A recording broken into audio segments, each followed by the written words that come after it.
Moonlight Tales, where we share folk tales full of wisdom, magic, and imagination. Please like, comment and subscribe for more interesting stories. And from his near monopoly on the world's most breathtaking emerald. His charm was as flawless as the gems he sold. He was rarely seen without his stunning wife, Isabella. She was a socialite, a vision of grace and beauty who handled all of his public appearances. They were a golden couple, celebrated in every glossy magazine. From a small, cluttered apartment across the city, journalist Lena Vance watched their every move. She knew their public image was a carefully constructed facade. Her gut told her there was something rotten beneath the polished surface. She couldn't pinpoint the source of her unease. Elias's business records were immaculate, his supply chain seemingly perfect. Yet, she felt a persistent, nagging feeling that his rise to power was too swift, too perfect to be true.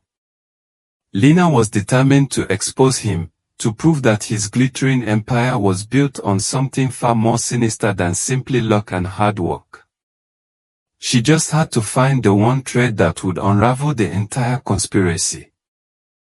Chapter 2: The Silent Partner. Lena's investigation led her to dig into Elias's family history.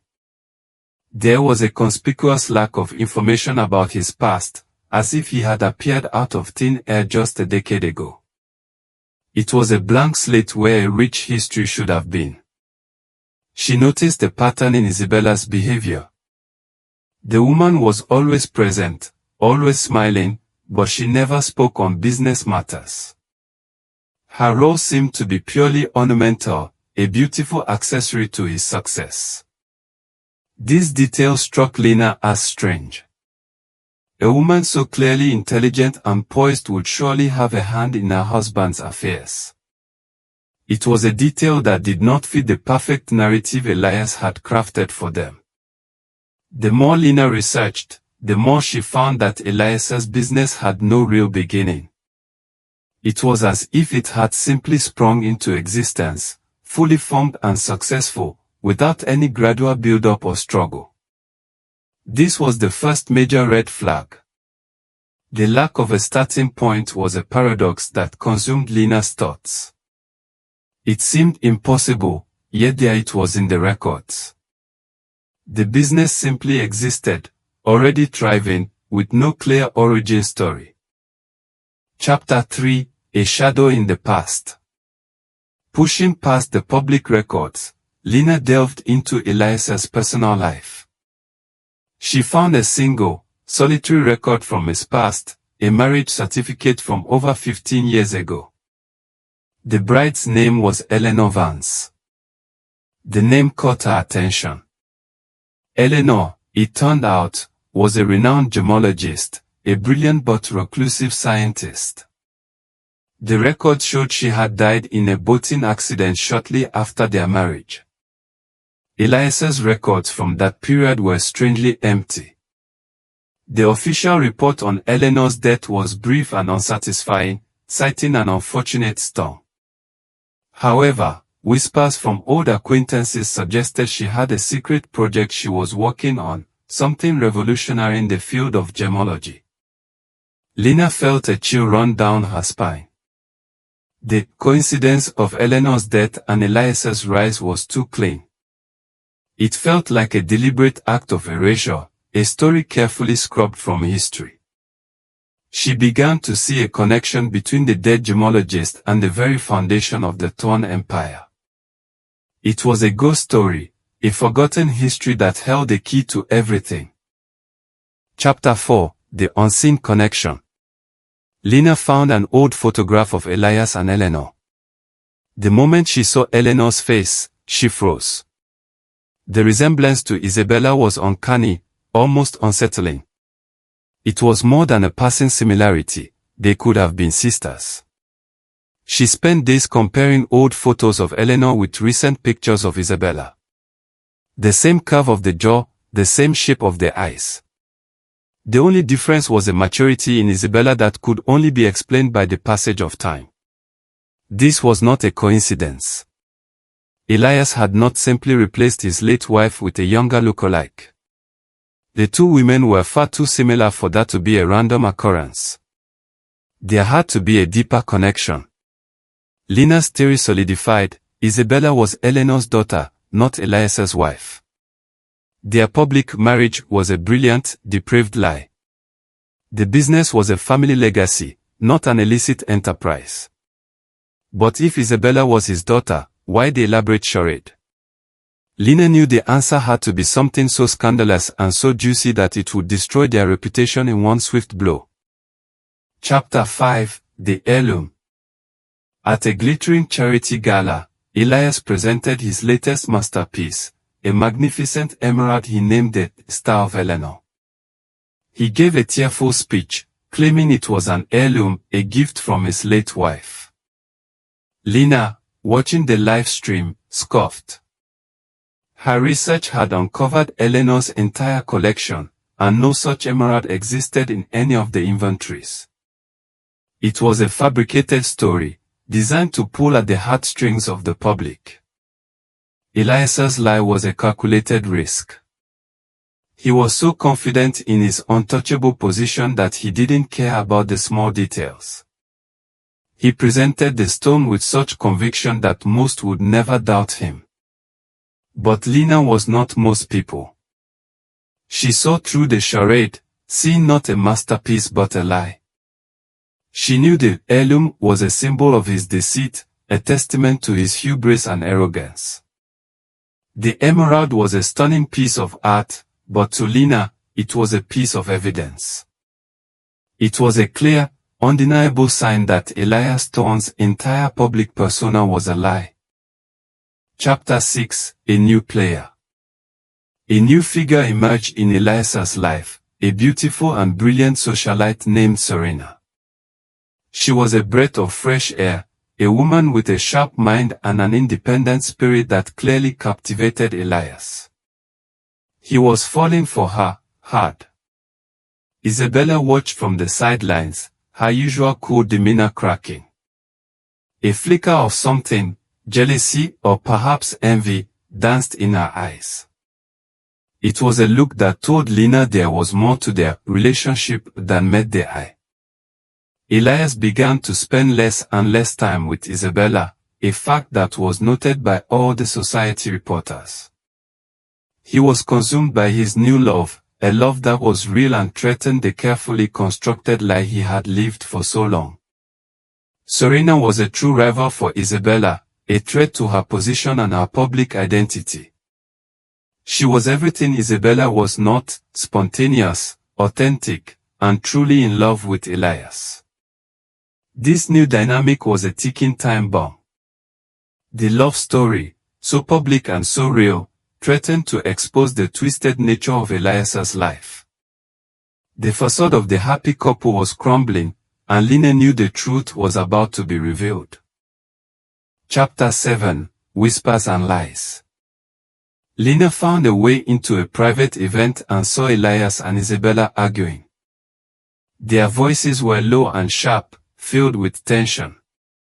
She hid behind a curtain, straining to hear their conversation. "You're jeopardizing everything with her," Isabella hissed. "Our entire legacy, our partnership." Elias, however, was deaf to her pleas.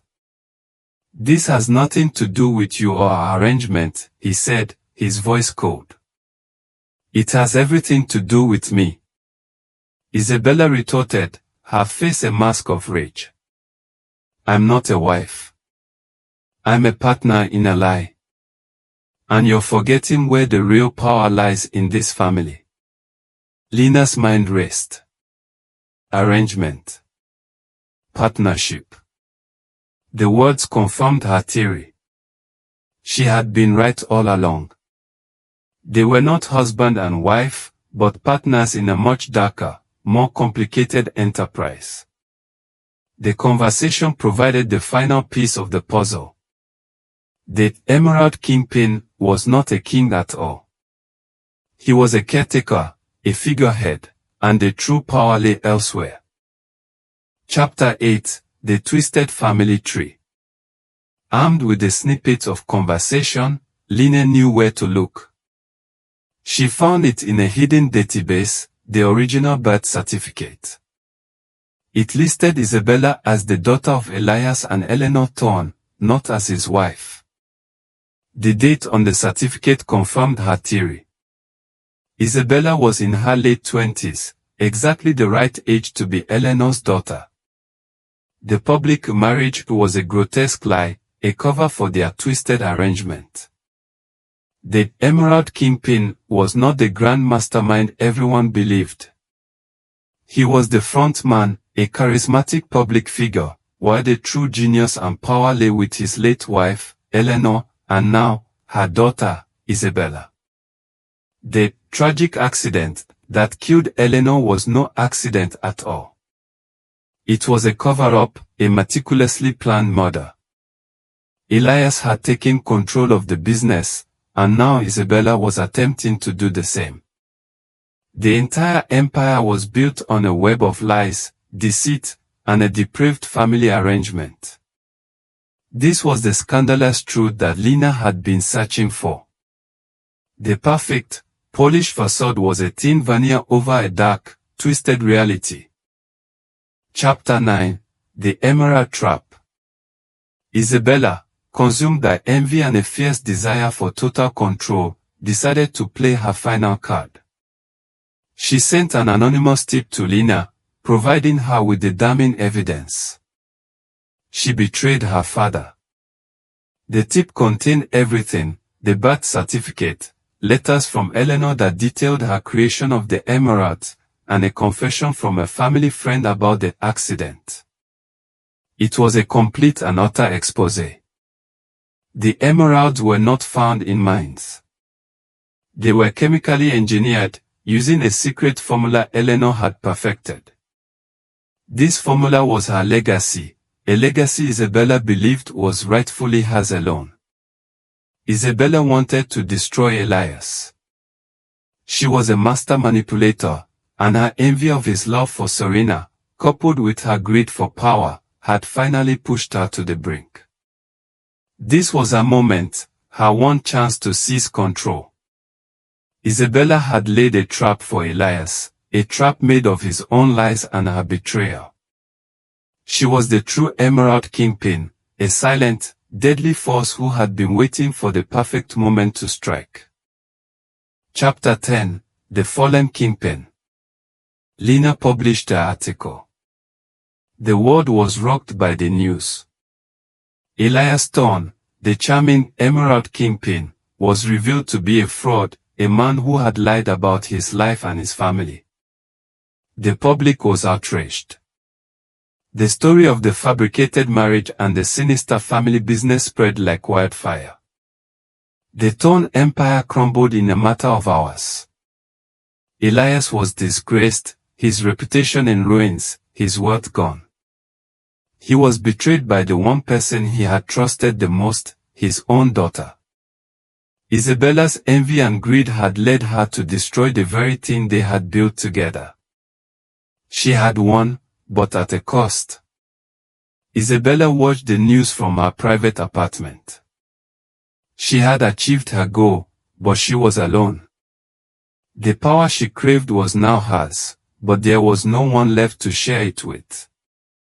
The saga of the Emerald Kingpin ended not with a grand heist or a political scandal, but with a deeply personal, heartbreaking betrayal.